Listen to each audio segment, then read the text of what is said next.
So if you look at the question here, nakalagay, identify a mathematics topic in area that students find difficult. Ay, by the way, teka, for the recording, di ko po marirecord, pasensya na po. Parang walang option dito sa Google Meet na record eh. Yan.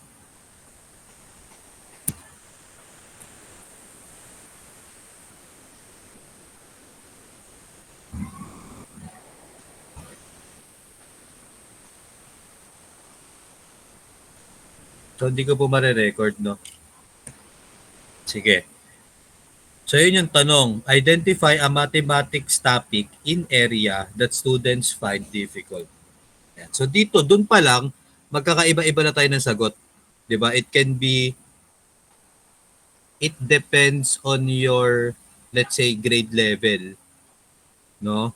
Siyempre, iba-ibang grade level, iba-iba yung specific topic na may isip nyo. Yan. Sige nga, konting survey lang muna. Sige. Kayo po as teachers, anong topic sa tingin nyo nahihirapan ng bata? Can you give me a topic po? Yes, Sir Rodel. For me po, sir, being a teacher, handling grade 7 and grade 8, is, especially grade 7, na mas nahirapan po ang students sa integers po. Operations involving integers. Especially when the signs are different. Ayan po. Ayan. Thank you, sir. Ayun. Siyempre, mag-a-agree tayo doon, di ba? Na one of the difficult sa atin siguro, no? Pero siyempre yung bata, nahihirapan sila. Ayan. So, pwedeng yun. For example, Sir Rodel, yun na yung ano mo, yung springboard mo. Yun na yung basis mo ng pagsagot dito. E-elaborate mo na lang. Now, how do you elaborate? Okay, tignan natin. Kung titignan nyo yung questions, we have 1.1, discuss in detail the reason. So, again, like what I've said last time, when answering questions, it must be complete and it must be accurate. So, complete means you are familiar with the requirements, no, na hinahanap ng question for it to be complete. Next, hindi naman pwedeng complete lang pero not accurate. So accuracy means answering it without further parang paano ba siya? Hindi mo siya pwedeng i-elaborate to the point na lumalayo na siya sa topic. So therefore, I advise that when answering questions like this, you read first the question, and then keep that in mind. Yan. Para focus kayo sa kung ano yung kinakailangan lang ng question. So if you look at this, discuss in detail the reason. Yun yung unang kailangan.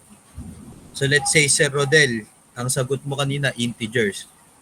O, isip ka na ng reason. Bakit kaya yun mahirap? No? And then, explain the requirements, skills, and knowledge necessary to better learn the topic. So, dalawang sasagutin nyo. Bakit siya mahirap? Ano ang kailangan para dumali siya? Nakuha po. So, yun yung letter na 1.1. Tignan natin yung 1.2. Bago natin sagutan na. 1.2, develop a detailed instructional design for remote teaching implementation on this topic that can help address student difficulty. Yan. So, after mo sabihin yung reason bakit mahirap, after mo sabihin yung requirements to better learn the topic, gagawa ka na kayo ng design. No, what instructional design are you going to propose to learn that topic. Now, not just design. Dapat yung design mo with theoretical underpinnings. So what does it mean? It has a, like in research, meron siyang theoretical framework. No? May ganun siya. Dapat may theory supporting your instructional design. Then yung last, highlight the subject-specific and topic-specific teaching strategies used in the design. Okay, so yun yung yung 1.2. Then, may 1.3 pa ba to? Meron pa. Propose a learning assessment design naman. So yung kanina, that is for instruction. Pangalawa, that is for assessment naman. Yan. Propose a learning assessment design that can be implemented in remote teaching. Tandaan nyo, remote teaching din yung setup. Yan. Since itong question na to, parang pandemic to eh. O kaya medyo remote teaching yung setup. Sabi, enumerate the assessment tools it will require and the assessment plan and explain in detail how this plan caters assessment of, for, and as learning. Yan. So, medyo nagagrasp ba natin yung tanong? Sige, so yun dapat siya. Isa puso nyo muna yung tanong. Una, reason and explain the requirements needed to better learn the topic. Pangalawa, instructional design with theoretical underpinnings. Pangatlo, assessment naman. Of course, with theoretical underpinnings. That's why, when answering this, paghahaluin nyo yung dalawang elements. What are those? Your experiences as a teacher and your researches. Researches that can support your experiences. Pwede yun eh. Balikan ka example ni Sir Rodel, integers. Bakit kaya mahirap yung integers? Sinagot mo. On your own experience ha, tingin mo ba't sila nahihirapan? Sabi nga, medyo nagpahapyaw na si Sir Rodel, nahihirapan sila sa especially kapag different signs daw. Ngayon, bakit kaya?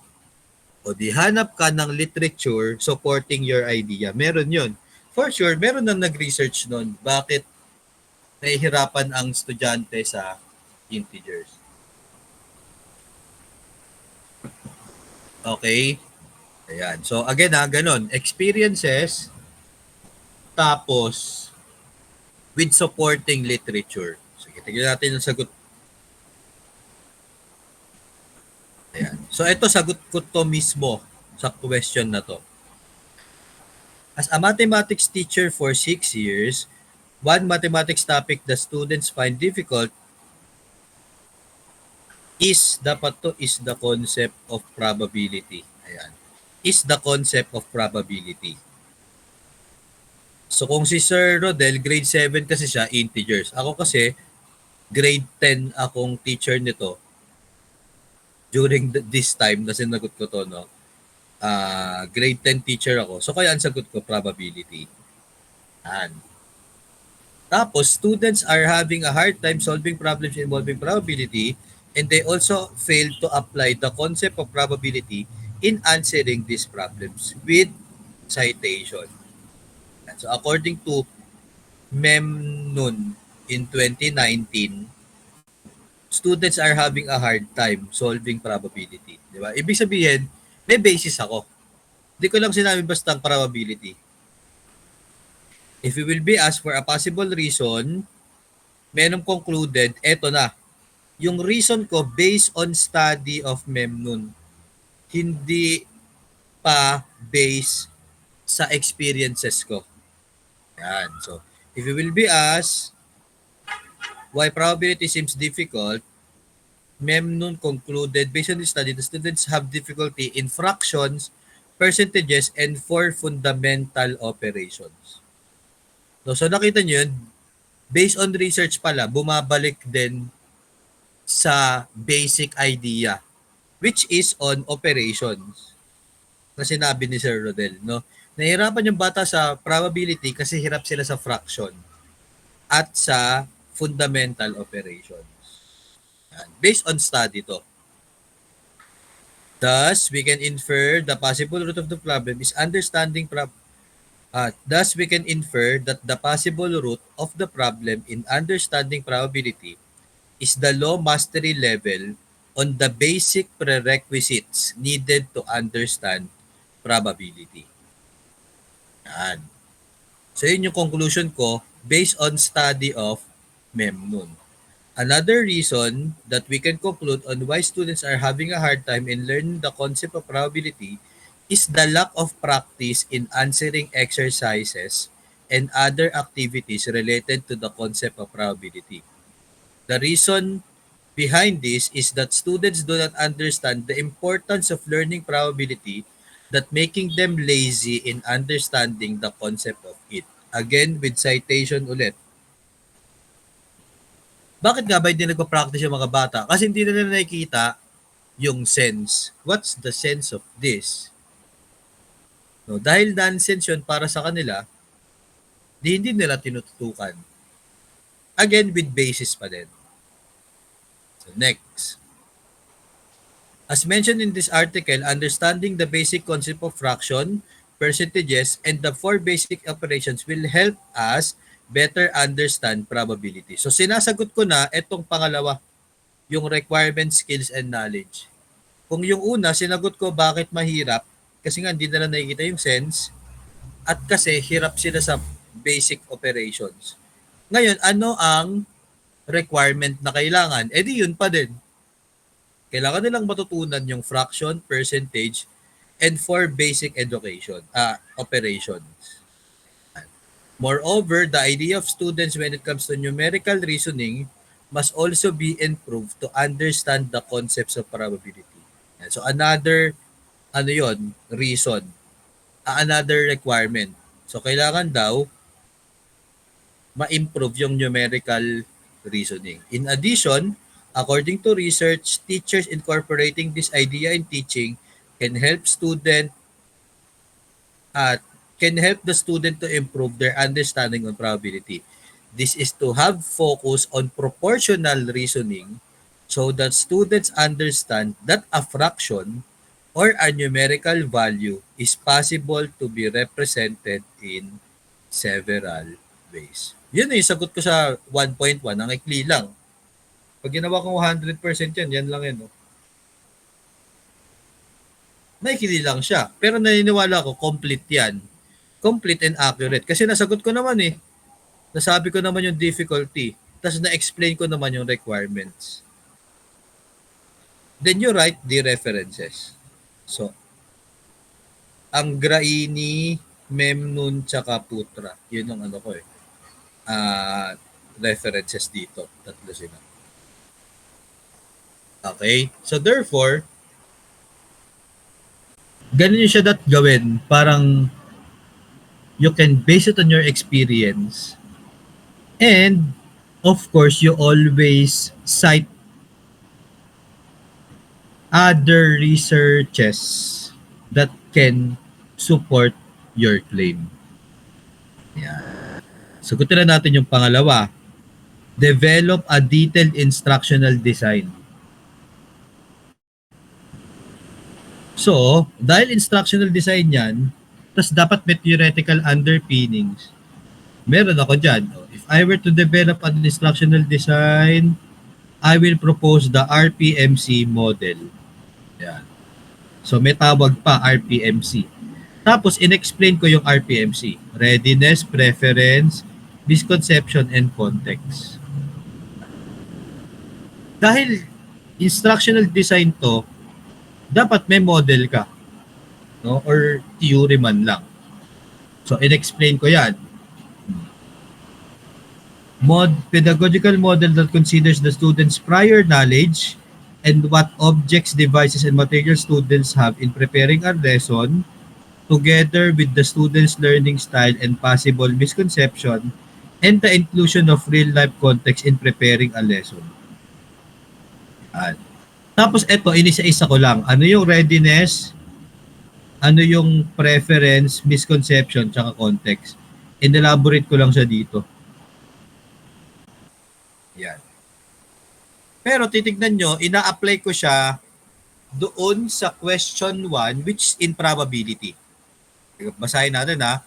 For the first part, which is the readiness, aside from knowing the student's prior knowledge, the teacher must also consider the technical aspect of the teaching and learning process, such as to check if the students have gadgets or or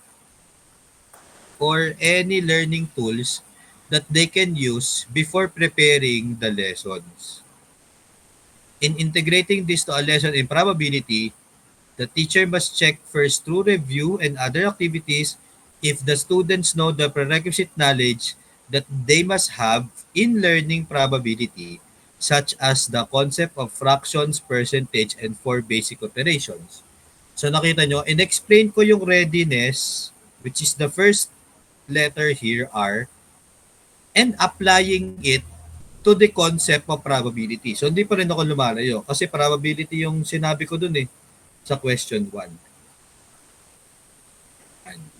So that's the idea. Next. The teacher must consider prior knowledge since there is evidence that both prior knowledge and curiosity boost learning. With citation ulit. Ngayon, bakit ko sinasabi na kailangan yung readiness? Dapat may basis ako nun. Ito yon, yung Wade and Kidd 2019. Ay.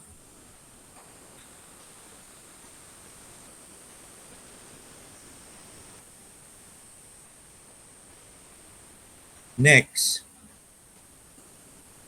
Moreover, the planning of activities may depend on devices that students have. It can be technology. So, technology naman ngayon ang nilagay ko. Sa readiness pa rin to. It can be technology dependent if the students have laptops and an internet connection, or it may focus on self-learning in case that students do not have better access to internet. Ayun yung sa readiness. Ang next ko, preference. Preference meaning students' preference in learning.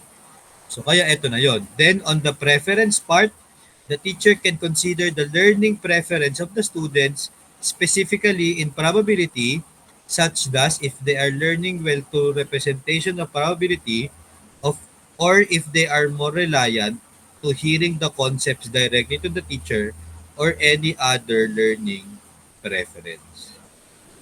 Ngayon, bakit kailangang alamin yung preference? Why do we need to know that?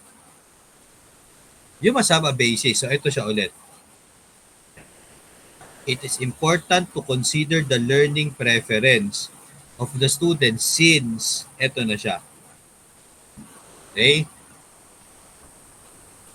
Then, since preference, pinasok ko yung learning style. Diba yung learning preference depends on the learning style of the students. It can be, let's say, visual siya. Diba, probability can be learned using visual o kaya audio-visual.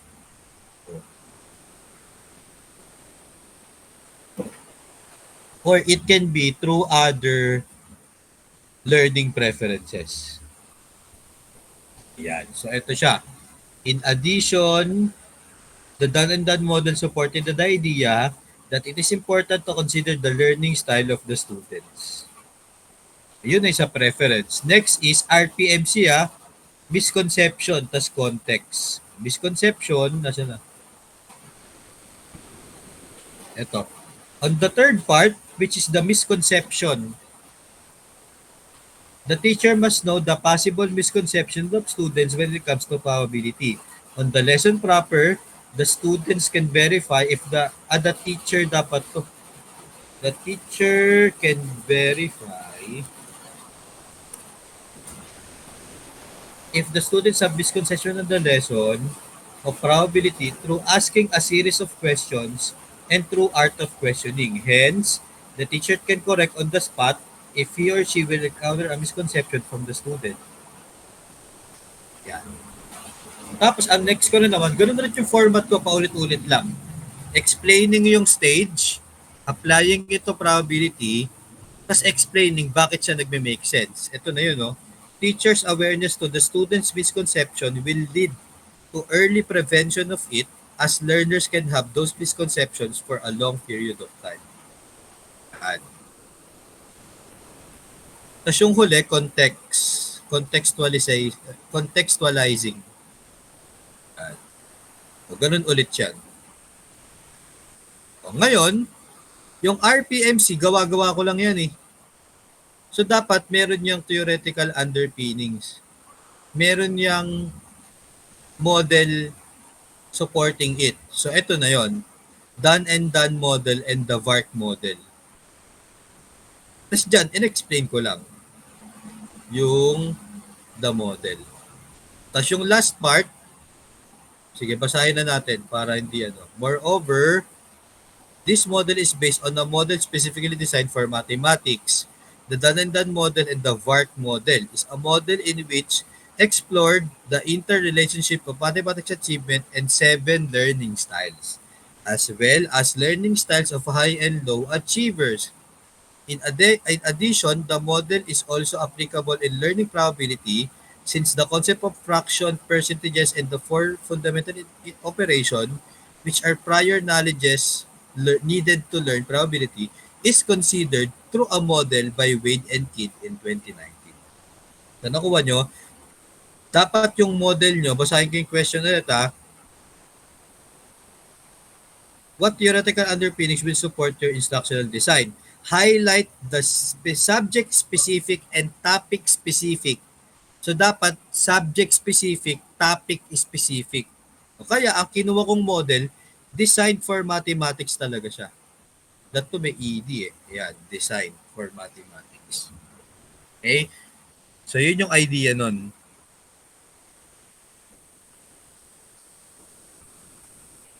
Is considered through a model designed by Wade and Kidd. So to conclude, this instructional design is based on these 3 theoretical underpinnings. A conceptual map for prior knowledge that show prior knowledge as a key to students' achievement. A theory of learning styles that implies that students have different ways of thinking and learning, and problem-based learning theory. Yan. Meron pa ako mga dinagdag bukod doon sa done and done tsaka VARC. So ito pa siya. Kasi nga RPMC eh. So dapat yung readiness, preference, misconception, and context, dapat may basis yun lahat. Ayan. So here is, ito yung references. Okay? Tapos yung last, learning assessment design naman. Learning assessment design. So let's check this.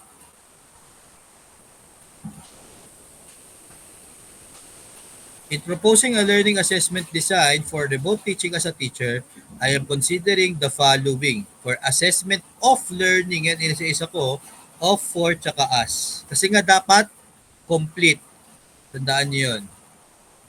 For assessment of learning, ito siya. It is important that the teacher must facilitate this assessment through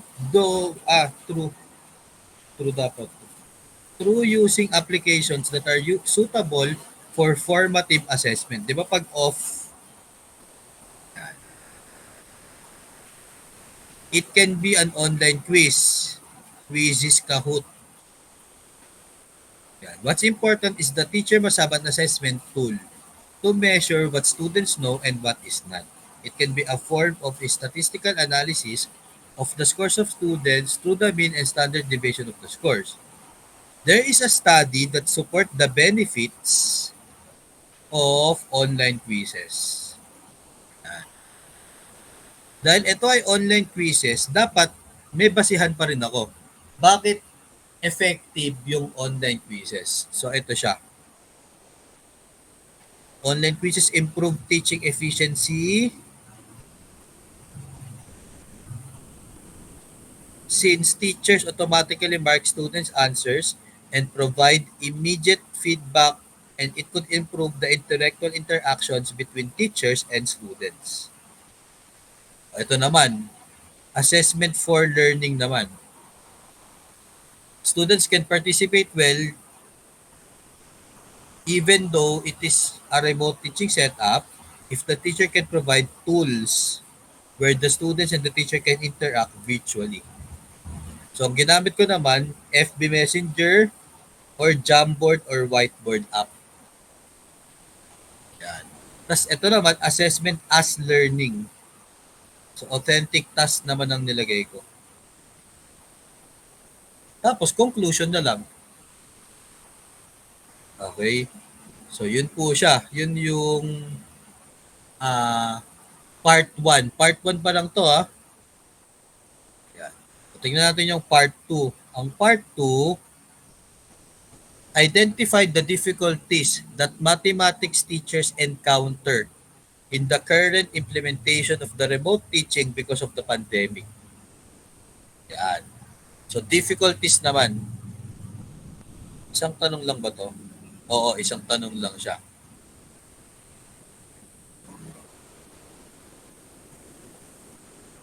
So, ang tanong dito, difficulties that mathematics teachers encounter in the current implementation of the remote teaching because of the pandemic. Highlight the issues encountered in the mathematics teaching and learning process and propose policies and guidelines that could help math teachers better thrive in delivering math education content in the new normal. Sige, mag-throwback tayo ng konti bago ko i-present yan. Kayo muna ulit tatanungin ko. During the pandemic po, ano ang difficulties na na-experience nyo as teachers? Sige nga po, anyone who can share? Yun lang muna. Ano yung difficulty na na-encounter nyo during the pandemic? Kasi public school teachers tayo. Bawal ang ano, di ba? Online class. So, anong difficulty po ang na-experience nyo?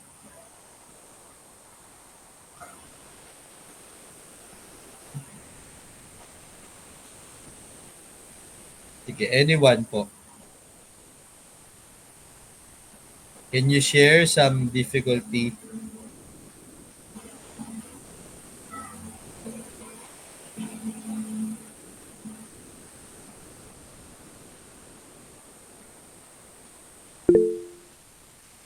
Sige, Sir Arturo. Good afternoon po, sir. So sa akin, sir, during pandemic, yung mga difficulties siguro na as a math teachers is yung may share yung mga techniques kung paano i-solve yung mga problem-solving skills kasi mostly doon nahihirapan yung mga bata. Even though sa module ay mayroong mga example, but then yung ways to teachers how to unlock difficulties is yun yung mahirap na part na i-gain kapag modular lang po yung mga bata. So as a teacher, ito yung naiisip ko na mahirap ituro during pandemic time. Thank you po, sir. Yun. Ayan. So, thank you, Sir Arturo. So, yun, no? Isa yun. Dahil modular, lahat naman tayo dito modular, no? Or meron bang hindi dito modular? Parang lahat naman modular, di ba? During the pandemic. So, dahil modular, ang sinasabi ni Sir Arturo, hindi mo nga naman talaga ma-unlock, no? Yung skills na kailangan. Since module yun, di naman nagsasalita yung module, eh. Di ba? So, di mo mag-guide sana yung student. Diba? So, yun. Yun yung unang tanong. Next, highlight the issues encountered in the mathematics teaching and learning process and propose policies and guides. So, kayo po, paano nyo sinulusyonan yung problem during the pandemic? Tinanggap nyo na lang ba, ito module, bigyan natin silang module, tas okay na yun. Or nagtatry kayo to come up with an intervention. Kung nagtatry kayo, ano yung intervention na yon? Sige nga. Can anyone share? Ano po ang naging intervention niya during the pandemic? So, isipin nyo muna during the pandemic, hindi ngayon, syempre. during that time, anong intervention po ang ginawa nyo in your school or in your division? Nga po, anyone who can share. Sharing lang naman po, pwede kayo sumagot. Yan, sige. Ma'am Janice. Sige, bago ko sumagot, ma'am, basahin ko muna yung sagot dito ni Sir. Radio-based instruction sa kanila. Sige, Ma'am Janice, go ahead. Good afternoon po. Sa school po namin, sir, merong once a week po, pwede kaming mag-online kumustahan. Online kumustahan po yung tawag namin. Yun po yung sa mga kayang maka-access sa internet. Tapos, through online po, yun, dun po namin dinidiscuss. Siyempre, as a math teacher po, yung mga operations kung paano at mga solutions kung paano nila masasagutan yung mga skills for that week. Then, ang ginagawa naman po namin, dun sa mga hindi maka-access, so, through GCs or contacts, inaalaw naman po namin sila na pwede silang mag-text sa amin or mag-chat, magtumawag kung may part doon sa module na nahihirapan po sila. So, ganun po yung setup na ginawa namin, intervention po. Thank you po. Ayun, thank you, ma'am. Ayun, sa online, ano talaga, parang Google Meet din yan, ma'am. Ganun ba yun? Ma'am Opo, Janice? or Zoom, opo. Okay. Ayun, so yun. Tapos yung iba, messenger na lang or text. Opo. Ganun ang ginagawa nila, ma'am. Okay, ayan. Sa amin kasi, parang ang mindset sa amin, halimbawa 40 yung students mo. Pag may isa doon na hindi capable, hindi ka pwedeng mag-online class. So, ang nangyayari, talagang hindi kami nag-online class. So, parang feedbacking lang. So, ang gagawin, di ba, yung module, ibabalik ng bata doon on a certain day. Tapos, ikaw dapat, bilang teacher, susulatan mo ngayon yung module. Lalagyan mo ng feedback. Ganun lang. Tapos, pwede ka rin namang messenger nga din o kaya text. Pwede kang mag-text. Si student pwede mag-text sa'yo para magtanong ng mga lesson. Sige. Meron pa ba dito? Ano pa yung last, Sir Angelo? Ano ibig sabihin ng last? Last ba to? LAS? Hello sir. Yes po. Kami sir sa sa context po namin kasi alas po yung tinuturuan namin. Mhm. Ayun nga po yung ginagawa namin, yung merong mga topic talaga na nahirapan yung mga bata. Gumagawa po kami ng mga pang-support lang sir, learning activity sheets. Opo. Learning activity sheets. Okay. Pero sir, ano lang din siya? Parang in addition sa module, ganun. May additional Yes po. paper sila. Yes po. Okay, sige. Thank you, sir. So, yun yung kila sir. Sa iba, ay may mga nag-chat dito, basahin natin. Video-based. Ayan. O, kami ganun din. Nakaka-relate ako doon. Parang every week, nag-aano kami Facebook Live. Facebook Live, tapos pwedeng manood yung estudyante doon. Kasi 'di ba ang Facebook naman sa iba libre siya eh. Or kaya maglo-load lang sila ng 10 pesos parang gano'n. So FB Live siya. Or pwede rin naman sinasabi ni Sir Arturo, video-based na talaga. So hindi siya naka-live. Kila Ma'am Mary Rose naman, community-based. Eto, may baka ganun nga din. Pinupuntahan nila mismo sa bahay. Ito po, video-based din. Sa YouTube Messenger. Ayan. So, ganun siya no? So, yun yung, actually, dito sa question 2, yun na yung makasagot kung ano yung mga sinabi nyo. Now, however, since this is into writing, you need to explain it accurately at the same time. You need to have some citations supporting your experiences. So, tignan natin. Since pandemic, one of the major difficulties that teachers encounter is the limited face-to-face classes. Although teaching and learning process through online education can be a solution, not at all can adapt. Yan. One of the solutions of DepEd is the use of learning modules. So intro pa lang ako dito.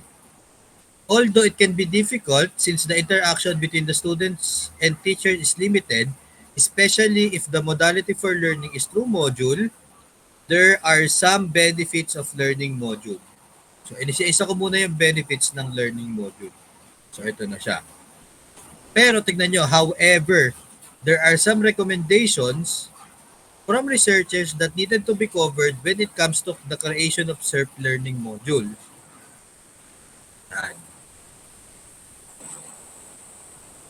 So, dito, ang gusto kong i-point out, self-learning modules ang gagawin. Since wala naman tayong chance makapag-online, hindi pala tayo, kami lang pala. Kami kasing chance makapag-online. So, ang pinopropose ko, based on my answer, self-learning module. So, kumbaga, dapat i-improve yung existing module na binibigay ni DepEd. Self-learning in a way na mas child-friendly siya. So, therefore, students can understand it without or with a little to no help from the teacher. Yan.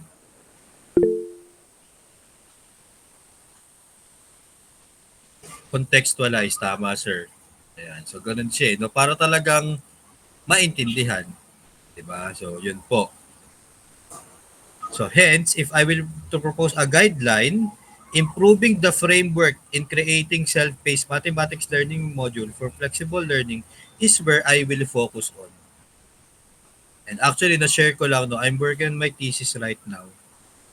Yan yung yung binabala kong gawing thesis. Ayan yung thesis ko. Parang creating a framework for flexible learning. Nagamit ko pa pala dito yun sa pagsagot. Sige. Next. Having a view in mathematics in a dynamic problem-solving perspective, provide arguments and concrete examples for each of the following. O, ito yung unang tanong. Is mathematical knowledge fixed or evolving? May 3.2 pa ba ito? Ito. Is a mathematics an absolute truth or created? Ito parang philosophy naman yung chine-check. Sige nga, konting survey muna tayo. Kayo muna magsagot. O, tingnan nyo yung tanong dyan. Is mathematical knowledge fixed or evolving? Ano sa tingin nyo? Fixed na ba siya? Tapos i-discover na lang natin? Or evolving siya? O, ito, philosophy naman ang chine-check. Sige nga. That explain nyo konti. Ba't kaya siya evolving? Or ba't kaya siya fixed? Sige, you can raise your hand po. Pero ang sagot nila, Sir Mark, evolving. Ni Sir John, evolving din. But kaya sa tingin nyo evolving? How can you explain that? Kahit konting lang, explanation.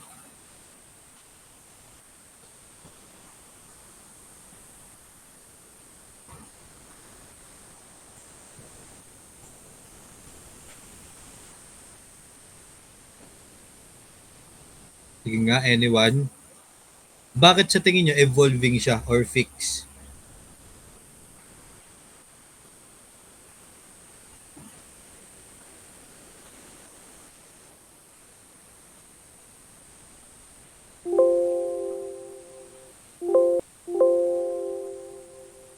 Wala po, sir. Okay, Sir Arturo. For me, sir, it's evolving since marami na rin, though theory is still there and some authors sa mathematics ay nag-i-exist pa din, but in a way na kung paano isolve yung mga problem ay medyo nadadagdagan na po using the technologies kung paano siya isolve yung mga problems. For example, sir, yung sa may mga sa geometry, may mga software na ngayon na kaya ng measures yung mga triangles na yan without uh, uh,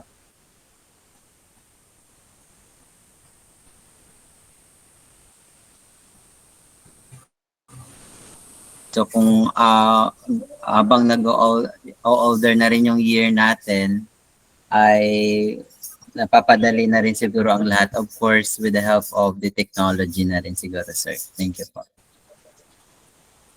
Ayun. Ayun, tama yung ka, sir, no? Parang it is evolving in a sense that parang dati isa-solve mo yung triangle manually. Pero ngayon may mga software na. Yan. It can be one angle, no? One aspect. Okay, let's check kung paano ko to sinagot. In my opinion, as I view mathematics, mathematical knowledge is evolving. When you look at a perspective where math involves the facts, theorems, and concepts, as well as how a person understand and apply these facts, theorems, and concepts, it is really evolving. One example can be the idea of how irrational numbers were discovered through Pythagorean theorem. Ayan, so ano lang to, konting history of math. 'Di ba ang idea ng irrational dahil yun sa Pythagorean. So nauna yung Pythagorean muna ma-discover. So wala pang irrational numbers dati. Up until meron nang nag-e-exist na Pythagorean theorem. So one of the Pythagoreans, so yung followers ni Pythagoras are called Pythagoreans. So one of them explain that if you have a triangle that has the legs of 1 and 1, anong magiging hypotenuse? 'Di ba kung 1 ang isang leg, tas 1 din yung isang leg, anong hypotenuse niya? Square root of 2. 'Di ba? Square root of 2. So doon nagmula yung irrational numbers. So paano ko ni-relate? Although the idea of Pythagorean theorem is fixed, that is in the right triangle with the hypotenuse C and sides A and B, A squared plus B squared equals C squared, its purpose may be unlimited. So dun angle ko siya tinignan. Yung Pythagorean theorem, for example, fix yun. Yun na talaga yun. Hindi mo na yun mababago. However, yung use of that theorem is unlimited. Yung katulad nun, example ko, akala mo sa triangle lang siya nagagamit. Yun pala, pwede mo siyang ipang-discover ng irrational number. No? Kaya yan, no? We are using Pythagorean theorem as it is. However, the idea of irrational numbers comes from it.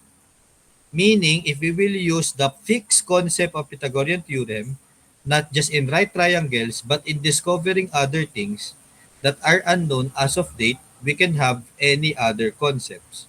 Therefore, using the discovered facts, theorems, and concepts in mathematics, in discovering other concepts or as an answer, some questions that are not yet answered make mathematics evolving. So, yun yung sagot ko doon. So, parang ang idea is, fix na yung mga theorem na yan, pero at the end of the day, we can discover something new out of it. For example, hindi ko alam kung nabalitaan nyo to, merong bata na nakadiscover ng other way ng divisibility of 7. Di ba? Ibig sabihin, yun na yung patunay na mathematics is evolving. Kasi di ba, eto lang yung alam natin na rule dati. Ngayon, may nadagdag na rule ng divisibility of 7. So that's another example. Okay? So next, ito naman, is mathematics an absolute truth or created?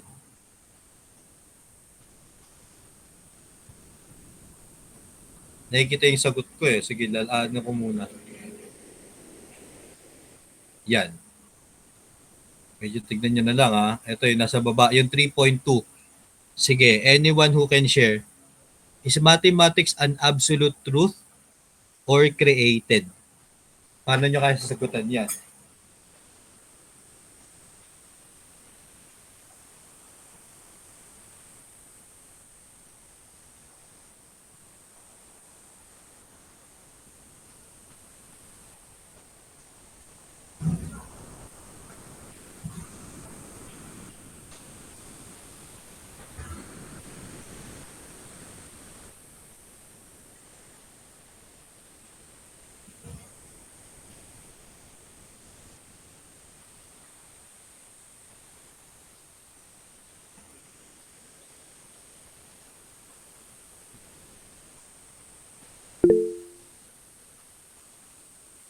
Okay, Sir Rodel.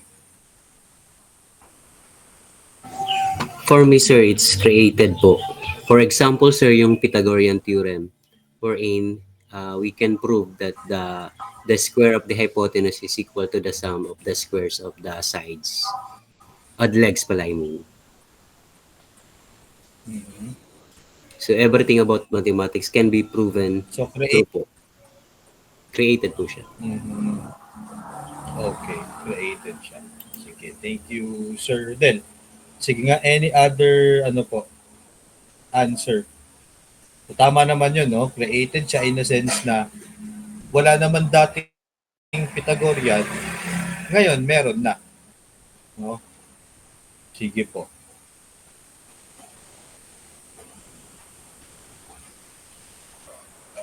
O, any other po?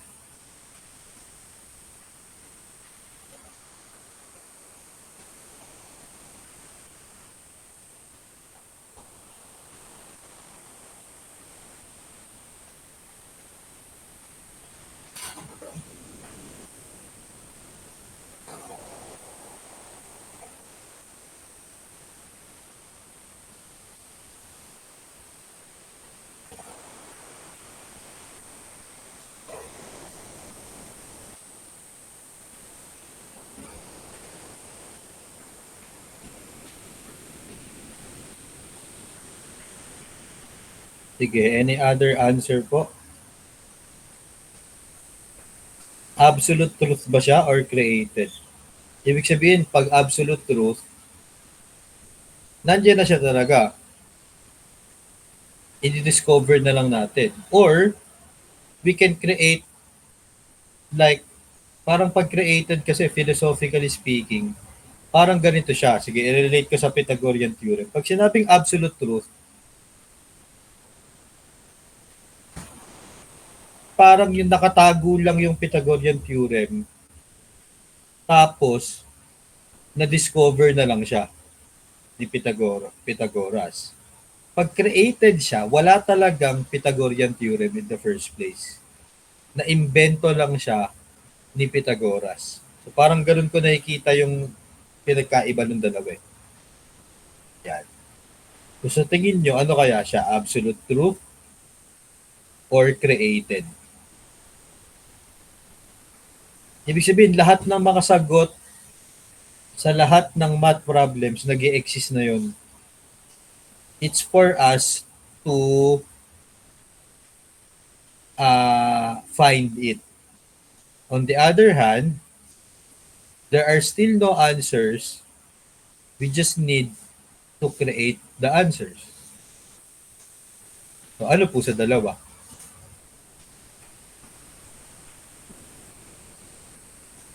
Sige po, anyone po? Sige, why po ma'am? Sige nga, can you explain it kahit short lang po? Ba't kaya siya absolute truth? Good afternoon po. So, for me po is absolute truth po yung Sige math po. kasi kumbaga yung mga mathematicians po is observers. So, yung na-observe po nila in nature, parang napagtanong nila bakit kaya ganito ganyan. So, parang existing na po sa nature yung mga properties like yung sa golden ratio po. Yung graph po ng golden ratio is na-observe sa nature. Ngayon, as humans, as species na may kakayanan mag-isip, parang yung mga mathematicians po yung didiscover ng explanations behind that. And another thing din po is that meron pa po mga theorems na hindi pa po talaga napuprove na mathematicians. Hanggang ngayon ay hindi pa napuprove. So, ayun po yung short explanation po sa answer. O kaya po siya absolute.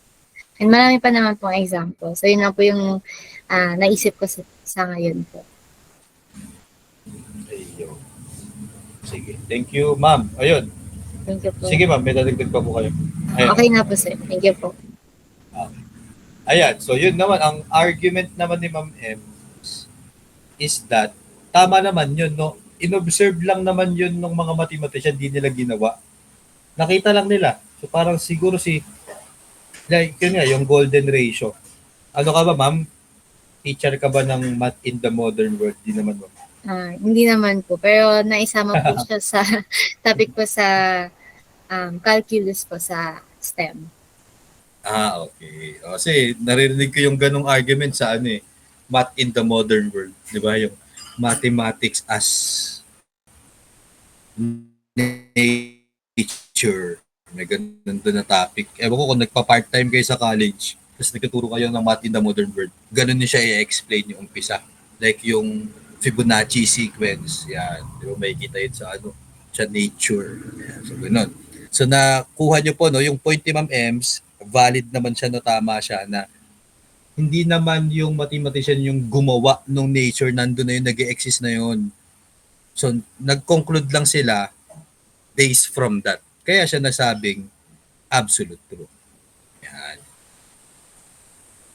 Sabi naman ni Ma'am Melba, it is science, therefore, it is an absolute truth. But we can create something new out of the existing truth. Wow, ang ganda ng sagot ni Ma'am Melba. So, parang sa'yo, Ma'am Melba, a little bit of both. It can be an absolute truth at the same time created. Tama ba, Ma'am Melba? Ayun, nag-like si Ma'am. Yes, sir. Yan. Actually, yun din ang sagot ko eh. O, sige, tingnan natin. Pwede namang di ka mamili eh. Ewan ko, nitong moment na to, hindi ako namili. Parehas ko siyang pinili. Ayan. So, kaya sagot ko, if I will answer this question, math can be both. Ayan. Math is created through answering questions that have not yet known. However, if that unknown question has now an answer, then the math concept is now an absolute truth. Ayun yung idea ko. Like for example, Pythagorean theorem na lang. Nung hindi pa naiimbento, or I mean, nung wala pang sagot for the hypotenuse given the legs, o hindi pa siya absolute truth. Pero nung na-discover na siya, absolute truth na siya. So how can I prove or how can I argue that that is an absolute truth? Ginagamit mo siya hanggang ngayon eh. Biruin mo panahon pa ni Pythagoras hanggang ngayon, ginagamit mo yung Pythagorean theorem.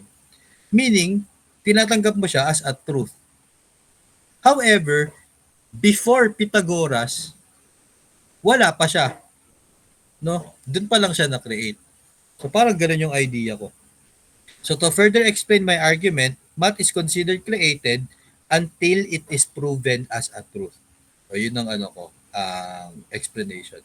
For instance, according to Big Bang theory, things such as matter, energy, space, and time were created through an explosion. However, scientists and mathematics created math concepts related to these things so that they can explain these things accurately. Yan. Hence, we can say that math in this scenario is created, but after it is created, it is now an absolute truth which we are using until today. Just how are defining matter, energy, space, time using quantities that literally involves math concepts. Yan. So, yun po. Yun yung idea ko. Parang in general, gagawin mo muna siya. Pag nagawa mo na, then that's now an absolute truth. So, kaya magkahalo yung akin. Ngayon, pwede na ang sagot nyo lang purely absolute truth. pwede rin naman purely created ang sagot nyo. Wala talagang tamang sagot dyan actually eh. At the end of the day, ang tinetest sa inyo ay kung paano kayo mag-explain ng argument nyo. Like for example, si Ma'am M, sabi niya ay absolute truth. Ang i-check ni checker, paano mo i-defend yung absolute truth na sagot mo? Again, complete, accurate. Yun lang dalawa ang kailangan nyo. Okay? Ayan. So, I think that's it. Oh, wala na to.